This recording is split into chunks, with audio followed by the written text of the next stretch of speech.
Que están esperando esta transmisión desde aquí. ¡Qué lindo! ¿Están listos? Digan conmigo, estoy listo. Bienvenido, buenos días, querida gente. Buenas tardes, buenas noches. Le contamos al resto del mundo que aquí en California lo que nunca. Acá llueven 2 veces al año si es que llueve. Y cuando anuncian lluvia, parece que está orinando un dinosaurio. Te ensucia todo, pero no es esa lluvia que limpia. Y de tanto en tanto hay una tormenta como hoy. Hoy está lloviendo mucho aquí en California, hace mucho frío, pero hay un grupo, gente fiel que está aquí porque queríamos compartir y recibir lo que Dios tiene para nosotros. Y los fieles del otro lado que nos miran desde todo el mundo, lugares donde es verano, donde hay primavera, donde hay lluvia también, donde hay nieve, independientemente de eso nos unimos y estamos listos para lo que Dios nos va a dar. ¿Estamos listos? Digan conmigo, estoy listo. Esto que te voy a mostrar ahora tiene que ver con Honduras. El querido país hondureño, el Progreso Lloro Honduras se llama la colonia Mangandi de Honduras, que yo no la conocía. Hay 200 alumnos y tenían una cancha de fútbol donde ellos querían jugar. Tenía 9 años de estar en mal estado. Nosotros no solemos hacer esto, porque yo sé que ahora van a venir pedidos, arreglen la cancha de acá, arreglen esto, de acá, cambien el técnico de la selección mexicana. No podemos hacer milagros. Pues no van a pedir... No, esto es una excepción a la regla. Pero la carita de los nenes fue espectacular. Y estábamos en que lo mostramos o no, no porque sea menor el tema, sino porque teníamos ese temor de que la gente dijera, bueno, ya no manden comida o ya no manden recursos financieros, ¿por qué no arreglan esto? ¿Por qué no arreglan la cancha? Y de tanto en tanto lo hacemos y a veces no lo mostramos. De hecho, en 3 países, en una ayudamos a la reforma de un hospital, en otra ayudamos a un colegio a reformarlo completo y ellos saben, colocan la bandera de River, son agradecidos. Pero a veces eso es abrir una caja de Pandora, porque empiezan a pedir. No está mal pedir, porque el que no pide, no encuentra, no halla. Pero nosotros queremos siempre conservar la visión, saber qué es lo que queremos hacer. Y dentro de todo esto, insistieron desde Honduras, nos encantaría, nos gustaría. Y la historia es más que conmovedora, y esto también es nuestra semilla, esto pasó en Honduras. Tras esto que te voy a mostrar, te voy a transmitir lo que creo Dios me dijo que te diga, mirá. Ella también. Hay un periodista, creo que está en Colombia, que está haciendo una suerte de investigación, pero investigación de la buena, porque dice, está preguntando si hay un interés político. Y nuestra respuesta es, a menos que querramos poner un presidente en cada país, es imposible que tengamos una intención política o una intención que tenga que ver, o una agenda oculta, ¿no es cierto? Sino que lo que queremos es bendecir. Y hay gente de todo el mundo que me está mirando que dice, bueno, también tenemos un proyecto. Sí, necesitamos que el proyecto sea viable, que se pueda hacer rápido, relativamente rápido, porque a veces nos piden, queremos construir un barrio, no, tiene que ser algo que se pueda hacer práctico, pragmático, que se pueda palpar y que además pongan la tracción a sangre, que se pongan las camisetas y a trabajar, que eso no lo podemos hacer nosotros. Entonces ahí es cuando enviamos recursos. Así que a toda la gente de Honduras, el caluroso aplauso para ustedes, los bendecimos, gracias por estar ahí. Una bendición. Esto es River. ¿Acaso existe otra manera? Estamos en toda la región. A donde vayamos, a donde viajes, se vas a ver a veces un camión de River, camisetas de River, banderas de River. Y creo que esa es la iglesia que Dios quiere, la iglesia que vio Ezequiel. Que cuanto más se alejaba el río, o cuando más se alejaban las aguas del altar y llegaban más lejos, más hondo era. Y había fruto y el fruto nunca escaseaba. Ese es el avivamiento, ese es el mover del Espíritu. No meter puertas para adentro al Señor, sino sacar las puertas para afuera. Y eso tiene que ver contigo. Gracias. Por eso me encantaría, no soy de pedir esto ni de molestarte, pero me encantaría que el que tengas a tu derecha y a tu izquierda le diga, cabezón, esto fue por ti también. Gracias, esto es por tu siembra. Para que se sienta culpable si nunca ofrendó. Si nunca dio, digo, oye, ¿para qué me agradecieron si yo nunca puse nada? No se me cae una moneda, pero de a poquito vamos rompiendo. Muy bien, ¿estamos listos, sí o no? La primera vez que escuché esta historia que te voy a contar ahora fue a través de un gran autor, a quien admiro muchísimo y que nunca olvidé. Y al momento de titular este mensaje, pensé en buscar la manera en que tú tampoco te lo olvides nunca, y que siempre relaciones este título con lo que Dios va a decirnos hoy. que eso es lo maravilloso del mensaje, de la retórica, de un sermón, que uno dice, me acuerdo cuando el Señor nos habló de tal tema y me acuerdo el título, que es imposible olvidarlo. Entonces uno inmediatamente genera en el cerebro un sector cognitivo donde colocamos la extraña historia del paracaídas rosado, donde Dios me habló determinado tema. Y eso es lo que yo intentaba. Y esta es la escena de la historia. Tú y yo y otra media docena de amigos sobrevolamos el Pacífico en un pequeño avión privado. Vamos a Qatar a ver la gran final. No dije nada. Pues Marruecos, Francia, qué sé yo. De pronto, el motor estalla en llamas y el piloto sale corriendo de la cabina y dice, nos vamos a estrellar, grita, nos vamos a estrellar, tenemos que saltar. No es una opción, ¿tenemos que saltar o nos estrellamos? Es bueno que el piloto sepa dónde están los paracaídas, cómo nos tenemos que colocar, porque nosotros no tenemos la menor idea y encima con los nervios menos. Así que los distribuye, somos pocos, nos da unas pocas indicaciones, nos colocamos en la fila mientras que él abre la puerta, hay que saltar. Y es entonces cuando el primer pasajero que está ahí para saltar se aproxima a la salida y grita por sobre el ruido del viento y dice, ¿podría pedir algo? Por supuesto, dice el piloto. ¿Qué necesita? ¿Me podrían dar un paracaídas rosado? Y el piloto incrédulo dice, pero no es suficiente. ¿No es suficiente que tenga un paracaídas? Sí, pero siempre soñé con un día como este, dice el tipo. Y siempre imaginé que iba a caer en un paracaídas rosado. Te dirán, ¿y por qué? Y porque hay gente loca, qué sé yo. Y mientras el tipo está diciendo semejante estupidez, está interrumpiendo la salida del resto de nosotros, que queremos salvar nuestras vidas, que no nos importa el color del paracaídas. Entonces el piloto trata de razonar dentro de los pocos segundos que quedan para razonar en un infortunio como este. Le dice, caballero, usted no entiende lo que está pasando. Le estoy dando un paracaídas. Eso es más que suficiente. Y el tipo raro insiste, porque vieron que hay tipos raros distribuidos estratégicamente de manera que nos encontremos de 2 a 3 por día. El tipo raro dice, yo no pienso saltar si no es con un paracaídas rosado porque se lo prometí a mi esposa y a mis hijos. Y en ese momento de semejante infortunio, de esa tragedia, un artículo para saltar es lo que el piloto está ofreciendo, punto. Está colocando en nuestras manos una herramienta estratégica, pero hay un tipo que no quiere saltar porque no cumple su caprichito de que él quiere verse en Instagram saltando con un paracaídas rosa o rosado. Ustedes dirán, demasiado ridículo para ser cierto. Sí, tal vez lo sea, al menos en esta historia del pequeño avión que alguna vez leí. Pero ¿y si sucediera esto en la tierra con gente y con respecto a la gracia? Porque, a ver, Dios oye miles de peticiones por segundo. Todo el mundo le pedimos algo.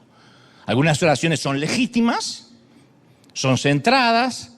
Otras, olvidamos que lo único que tenemos que hacer es saltar, pero nos ponemos tercos a veces en la vida pidiendo un paracaídas rosado, en lugar de pedir lo que tenemos que pedir o agradecer por lo que ya se nos dio. Y por lo general, cuando empezamos a pedir un paracaídas rosado, cuando no tenemos que pedirlo, Dios nos responde con un empujón que nos deja flotando en el aire y sostenido por la gracia. Ahora, ustedes dirán, ¿está mal pedirle algo al Señor? No, no significa necesariamente que seamos raros como el tipo de la historia o exigentes. Simplemente obedecemos los mandamientos de Filipenses 4:6, que dice, sean conocidas vuestras peticiones delante de Dios. Eso está bueno, sean conocidas vuestras peticiones delante de Dios. Ahora, ¿puedo yo hacerte una pregunta importante? ¿Qué tal si Dios dice no? ¿Está bien pedir? Está bien pedir, pero Dios dice no, en este momento no. ¿Cómo respondemos? Si Dios nos dice, te he dado mi gracia, te he salvado del infierno, y eso va a ser suficiente para ti de este lado del sol. No te debo nada. Estabas condenada o condenado al pecado, te ibas a ir al infierno, me conociste, te salvé el alma, así que cuando te toque partir de esta tierra vas a venirte conmigo. Es todo lo que te puedo dar. Mi pregunta es, ¿quedamos satisfechos? ¿Nos alegramos?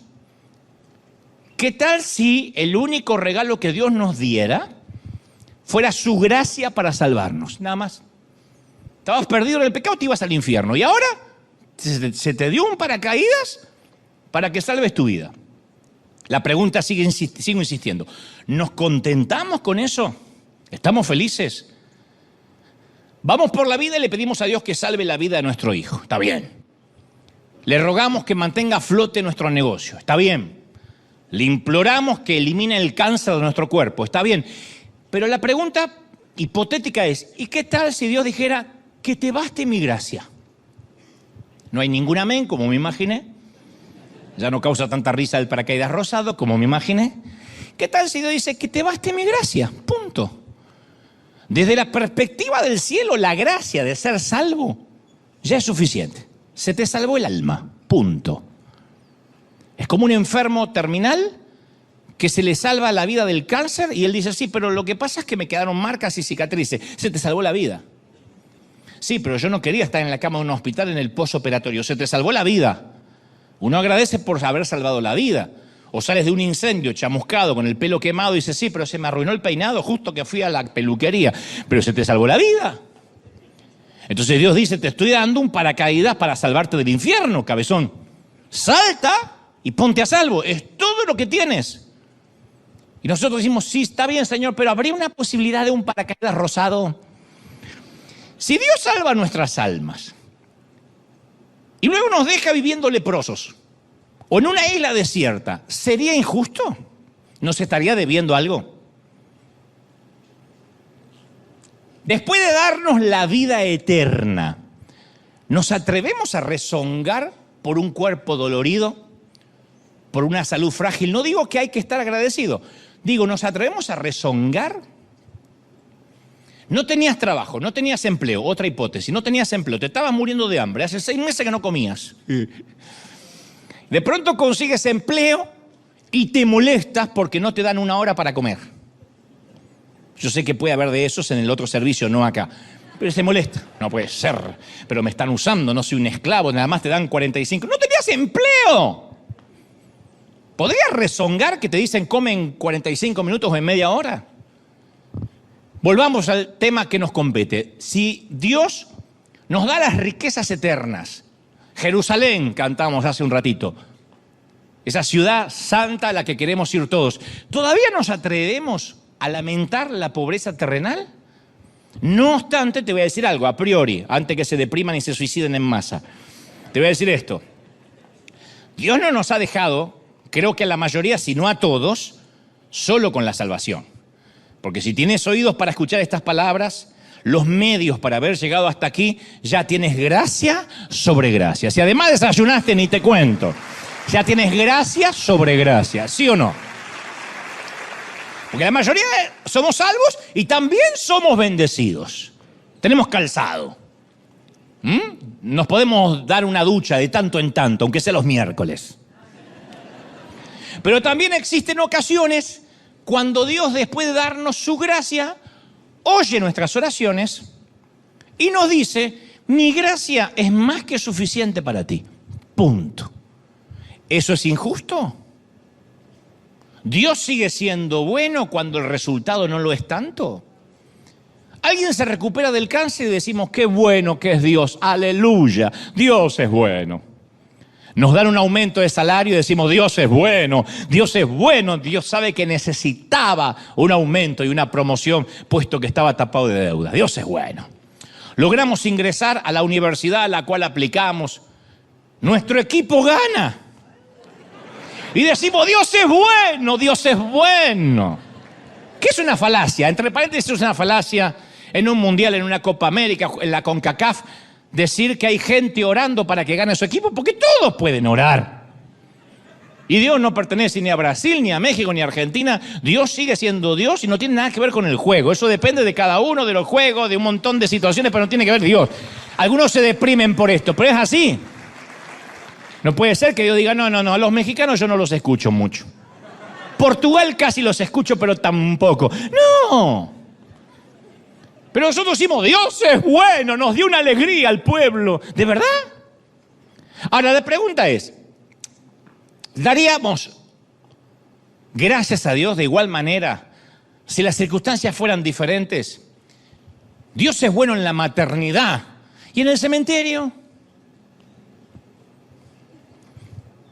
Dios es bueno en la fila del supermercado, pero en la fila para conseguir empleo. Dios es bueno en los días de provisión y en los días de recesión. Porque José tuvo un sueño y dijo que veía 7 años de abundancia y 7 años de escasez, y que ambas eran permitidas por Dios, ambas estaban bajo el paraguas divino. La pregunta es, ¿Dios sigue siendo bueno aunque las circunstancias no lo sean? Porque si no, tenemos que rever qué hemos creído. Si no, no venimos a la iglesia porque Dios es Dios, sino porque compramos un seguro médico, un seguro de vida. Entonces, la mayoría de nosotros entendemos esto, que es teología básica. Bueno, el Señor me dio la salvación, punto. Pero después, sin querer, es como que firmamos o sentimos que firmamos un acuerdo contractual con Dios, como si fuera un contrato unilateral. ¿Qué es un contrato unilateral? Un contrato que firma una sola persona. Y para que un contrato tenga sentido, tienen que firmar las dos partes. Pero uno siente que firma un contrato y que Dios también lo firmó. Dios nunca lo firmó, nosotros lo firmamos. ¿Cuándo lo firmamos a ese contrato unilateral? Cuando dijimos, Señor, yo prometo ir a la iglesia y servirte, pero si tú, Señor, a cambio, salvas mi matrimonio. Yo, Señor, prometo que si sanas a mi hijo, no dejaré un día de orar. Señor, cuida mi trabajo y yo te prometo que también voy a dar todo de mí para servirte. Y es un contrato que uno firma. ¿Dios puede salvar a nuestro hijo? Sí, o puede que no. Y no nos debe nada. Y entonces cuando Dios después no satisface nuestras expectativas, quedamos girando en un torbellino de preguntas. ¿Estará Dios enojado conmigo? ¿Se habrá esfumado? ¿Será que su poder es limitado? ¿Lo habrá superado el diablo? ¿Será que esta vez el Dios no tuvo fuerza? Y mi pregunta sigue siendo, ¿qué creemos de Dios cuando la vida no es tan buena como debería ser? ¿Por qué si el matrimonio fracasa, si el hijo se pone rebelde, si la suegra se queda en casa, enseguida dudamos si Dios sigue siendo bueno? Cuando Él prometió o dijo que la bondad de Él era igual a que no tengas nunca una tormenta en la vida o que las cosas siempre te vayan bien. El apóstol Pablo conocía la angustia de una oración que no es contestada. Pablo, el apóstol. Y en la segunda carta de Corintios, capítulo 12, versículo 7, él dice, y para que la grandeza de las revelaciones no me exaltase desmedidamente, me fue dado un aguijón en la carne, un mensajero de Satanás que me abofeté continuamente, ¡paf! Caminaba y ¡paf! Le daba una bofetada a Satanás, para que no me enaltezca sobremanera, para que no me salga el argentino que tengo dentro. Respecto, por lo cual, he rogado 3 veces al Señor que lo quite de mí. 3 veces. Y el Señor me ha respondido, me ha dicho, bástate con mi gracia. Mi poder se va a perfeccionar en tu debilidad. Mientras seas débil, mi poder va a crecer, mientras seas débil. Entonces yo veo a un hombre que encabezando su lista de oración, había una petición no identificada por nosotros, que dominaba sus pensamientos. Y le asignó un código secreto a su ruego, una cosa entre él y Dios, una espina. Él no dice qué espina era, dice una espina clavada en el cuerpo. Dios sabía cuál era la espina, él sabía cuál era la espina. Nosotros que leemos las escrituras y las cartas de Pablo no sabemos cuál es la espina. Presumo que a veces el dolor es tan íntimo que no queremos dejar un documento escrito sobre papel de lo que estamos pasando. Muchos oramos así, Señor, tú sabes aquello, tú sabes aquello otro, que ni lo queremos ni decir porque hasta nos avergüenza delante de Dios. Dios ya sabe, ya se lo dijimos una vez. Esa es la manera de orar de Pablo. O quizá había hecho la oración tan a menudo que recurrió a un tipo de abreviatura y simplemente la llamó espina, de eso que siempre hablamos, Señor. Aquí estoy para hablarte otra vez de la espina, Padre. Abrevió la oración. O tal vez sería que al dejar el ruego de manera genérica, sin decirnos cuál era la espina, tal vez eso hace que la oración de Pablo también sea nuestra oración. ¿Acaso todos no tenemos un aguijón, una espina en la carne? No me miren con cara de Elías reencarnado. ¿Todos no tenemos un aguijón, una espina, algo que no se termina de resolver? ¿Tenemos debilidades que nos aguijonean? Mirá, menos me dicen amén. Palabras, pensamientos, codicia, mal carácter, rencor, chisme. Hay algunas risitas nerviosas porque se le vio la espina a alguien. Dicho esto, yo quiero contarte algunas cosas sobre la espina, sobre esa espina de Pablo. En primer lugar, recordemos que somos hijos de Dios. ¿Sí o no? Entonces, algunos creen que si batallan con una espina, contra una espina, es porque Dios los abandonó como hijos. Yo pensé eso mucho tiempo. Si yo tengo una espina y estoy luchando con un aguijón hace años, tal vez no sea un hijo de Dios o no esté logrando lo que Dios quería que yo lograra. Porque a veces la lógica más o menos sigue esta línea. Soy cristiano, a ver, pero mis deseos y pensamientos son cualquier cosa menos cristianos. Hay gente que dice, ningún hijo de Dios tendría las luchas, debe tener las luchas que yo tengo. Para mí que soy huérfano. Capaz que Dios me amó alguna vez, pero un verdadero cristiano, a un verdadero cristiano, no le pueden pasar las cosas que me pasan a mí. ¿Y ese quién es? Satanás, sembrando las semillas de vergüenza. El enemigo, si no puede seducirte para que peques, te va a sumir en culpabilidad. Te va a revolver algo del pasado, algo de tu carácter para que la culpa llegue a instalarse en tu vida. Romanos 8:33 dice, ¿quién acusará a los hijos de Dios? Dios es el que justifica. ¿Quién es el que condenará? Cristo es el que murió, más aún el que también resucitó, el que además está a la diestra de Dios, el que también intercede por nosotros como abogado. ¿Quién te va a acusar? Nadie. Alguien tiene que aplaudir más que eso si lo cree. ¡Nadie! ¿Estamos? Hace algún tiempo yo leí la historia de un muchachito que disparaba piedras con una honda. Nunca pudo darle al blanco a nada. Y al regresar al patio de su abuela, vio el pato favorito de la abuela. Así que impulsivamente, de la bronca que tenía, del coraje de no haber matado ningún pajarito, instintivamente apuntó al pato, lanzó la piedra, el proyectil acertó y mató el pato. Y el muchacho se asustó y escondió el ave muerta debajo de un montón de leña, pero notó que su hermana lo había visto todo, su hermanita. Y aquel día, después del almuerzo, la abuela le pide a su hermanita que le ayudara a lavar los platos y ella responde, hoy los va a lavar Juanito. Me dijo que tiene muchas ganas de lavar platos, ¿verdad, Juan? Y le susurró al oído, acuérdate del pato. Recuerda el pato. De modo que ese día, Juanito lavó los platos. ¿Qué otra alternativa tenía si su hermana lo estaba extorsionando? Y así siguió días y días y días. Juanito siempre lavaba los platos para sorpresa de la abuela y ella susurraba, recuerda el pato. Luego de varias semanas, harto de la extorsión, decidió que cualquier castigo iba a ser mejor que lavar platos toda la vida. Así que busca a la abuela y confiesa que lo había matado. Y la abuela dice, yo lo sé, Juanito, del primer día. Le di un abrazo. Estaba en la ventana, lo vi todo y te perdoné. Yo me preguntaba, ¿cuánto tiempo ibas a permitir que tu hermana te extorsionara? Lo había perdonado, pero todavía pensaba que era culpable. ¿Por qué? Porque prestó atención a las palabras de la acusadora. Y a nosotros también nos acusan a diario. Nos acusan de mentir, de inmoralidad, de codicia, de ira, de arrogancia. Y en cada momento el acusador presenta cargos contra nosotros. Él anota cada error, cada desliz.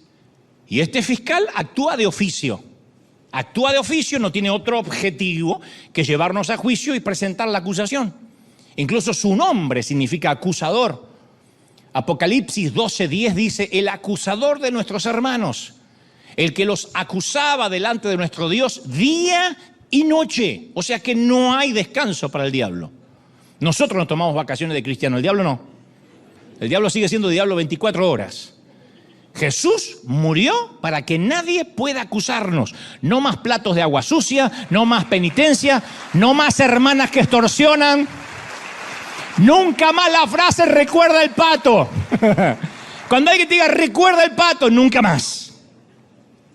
Isaías 57 dice, porque Jehová el Señor me ayudará, por tanto no me avergoncé. Por eso puse mi rostro como una piedra, como un pedernal, y sé que nunca seré avergonzado. Alguien tiene que recibir esta palabra y decir, yo no voy a ser avergonzado, nadie puede acusarme. ¿Lo crees, sí o no? Pero a veces vamos y decimos, Señor, yo no merezco tu perdón otra vez. Y yo pregunto, ¿y quién te dijo que te lo merecías la primera vez? Porque Él no fue a la cruz porque la primera vez sí te lo merecías. Tampoco te lo merecías. Además, el hecho, esto es maravilloso, te va a sanar. El hecho que tengamos un aguijón y que estemos bajo ataque, quiere decir que estamos del bando correcto. Pablo escribe lo siguiente en Romanos 7:14, dice, porque sabemos que la ley es espiritual, dice Pablo, mas yo soy carnal. Esto lo dice Pablo, no me miren a mí diciendo, lo confesó. Esto es Pablo, vendido al pecado. Porque lo que hago no lo entiendo, pues no hago lo que quiero, sino lo que aborrezco termino haciendo, dice Pablo. Y si lo que no quiero, eso hago, apruebo que la ley es buena. De manera que ya no soy quien hace aquello, sino el pecado que está dentro mío, que mora en mí. Y yo sé que en mi carne no mora el bien, porque el querer hacer bien está en mí. Tengo intenciones de hacer bien, pero no puedo.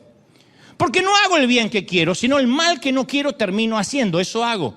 Y si hago lo que no quiero, yo ya no lo hago yo, sino el pecado que mora en mí. Usted dice, ¿qué quiso decir Pablo con toda esa catarsis, esa terapia y esa controversia? Yo lo único que noto es el tiempo verbal con el cual Pablo está escribiendo. Dice, el pecado que mora en mí, no el pecado que moró en mí, el que mora en mí.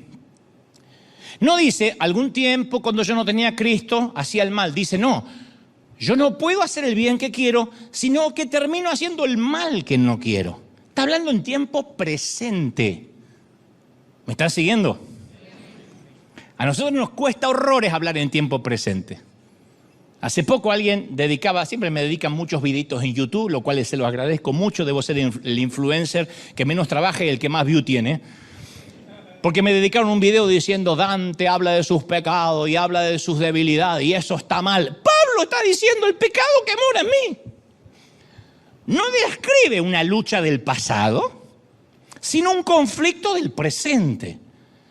Entonces usted dice, ¿y qué le pasaba a Pablo? Bueno, hasta donde sabemos, estaba librando una batalla espiritual, un combate espiritual, incluso cuando escribía esta carta. O sea, ¿quiere decir que Pablo batallaba con el pecado mientras escribía un libro de la Biblia? ¡Sí! ¿Acaso hay alguna ocasión más estratégica para que Satanás apunte contra él que cuando está escribiendo un libro de la Biblia? ¿Por qué pensamos que cuando uno sirve a Dios se acaban los ataques? ¿Es posible que Satanás temiera al fruto que iba a producir esta epístola de Romanos? ¡Obvio! Esto explica por qué cuando te decides servir a Dios se desata un infierno con tu marido. Cuando decides voy a no faltar ningún domingo en la iglesia aunque llueva, tu hijo le agarra el espíritu de Caín, de Coré y de Nabucodonosor, todo junto. ¿Podría ser que Dios le teme al fruto de nuestra vida como le temía al fruto de esta epístola? ¿Pudiera ser que estamos bajo ataque? No porque seamos débiles, sino porque el Satanás sabe que vamos a ser muy fuertes.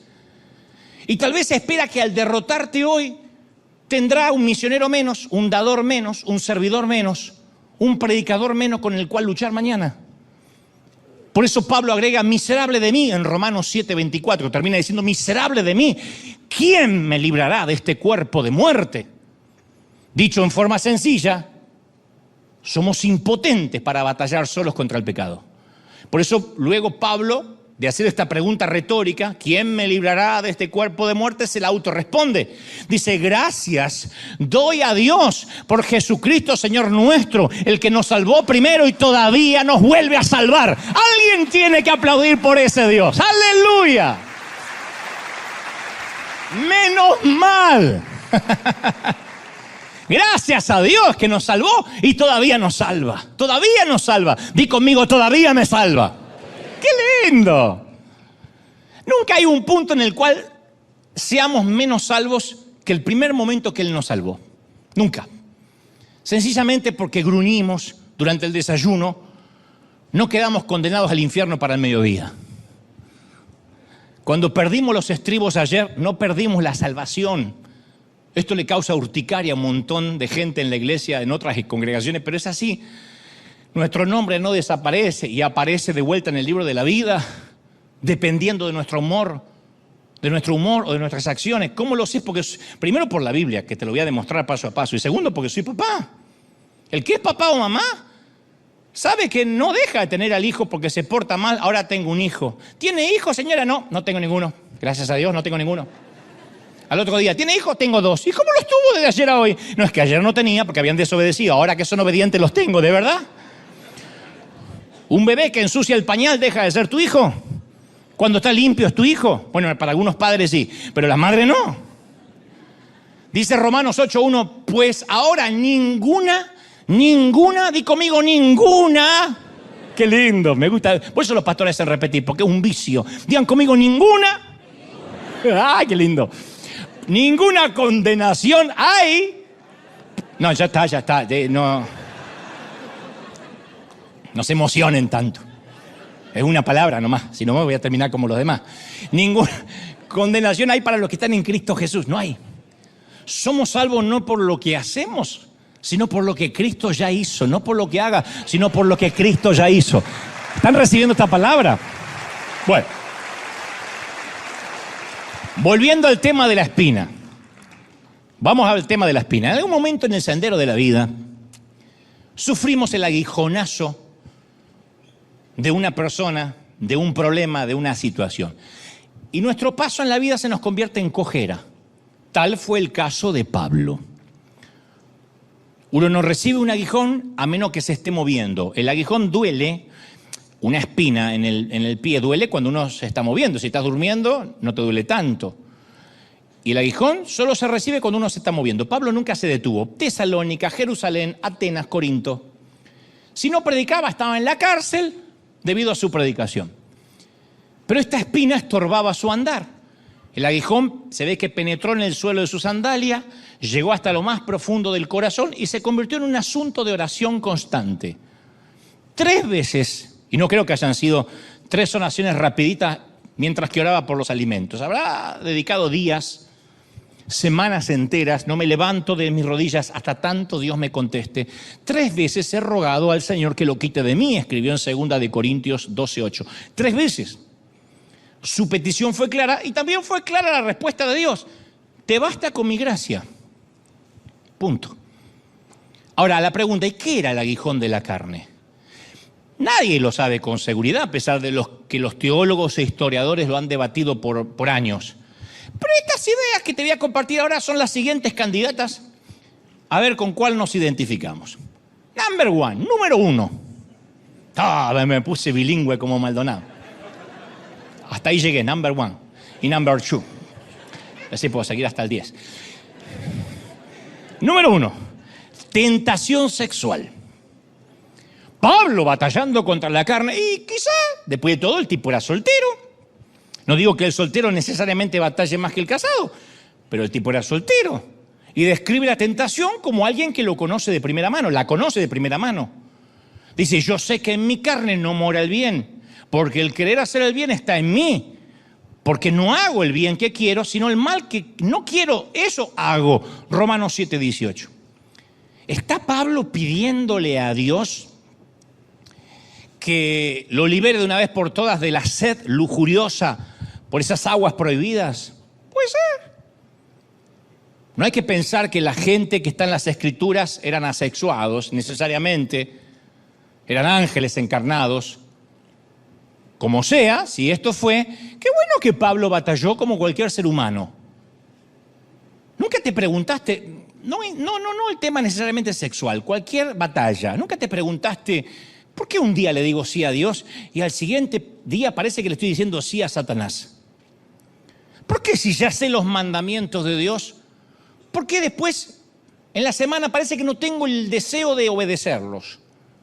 Este conflicto no significará que no soy santo, de que no soy salvo, lo cual es peor. Y estas son las preguntas de Pablo y de muchos creyentes. El domingo, por ejemplo, lees Mateo 5:22, que dice: cualquiera que se enoje contra su hermano, que se enoje, no dice que lo agarres a trompada, que se enoje, será culpable de juicio. Pero para el martes se te vuela